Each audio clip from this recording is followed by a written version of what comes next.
যদি তুমি কাউকে খুব মন থেকে ভালোবাসো তাহলে তার জন্য যেটা শ্রেষ্ঠ সেটাই করতে ইচ্ছে করে। শখের দাম তো লাখ টাকা, কিন্তু সামর্থ্য মাঝে মাঝে বাদ সাধে।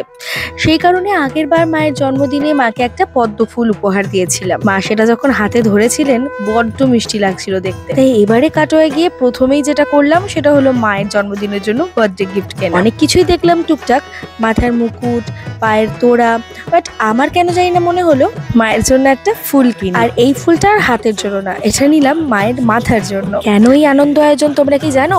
কারণ জগৎকে সাজিয়েছেন যিনি, বছরের একটা দিন আমাদের সুযোগ তাকে সাজানোর। আগামী 21শে সেপ্টেম্বর মহালয়ার দিন মায়ের জন্মতিথি পালিত হবে, কারণ ওই দিনই মা প্রথম ভক্তের কাছ থেকে চাল কলা চেয়ে খেয়েছিলেন। তাই তোমরা মহালয়ার দিন মাকে চাল কলা সহযোগে পুজো তো দিতেই পারো, সঙ্গে নিজের সামর্থ্য মতো কিছু উপহার নিয়ে যেও মায়ের জন্য। যাকে ভালোবাসি তার জন্য যদি কিছু করা যায় তাহলে মন থেকেই একটা আনন্দ অনুভব হয়, কি তাই না? এখন সবাই আমার সাথে বলো, জয় মা শ্যামসুন্দরীর জয়।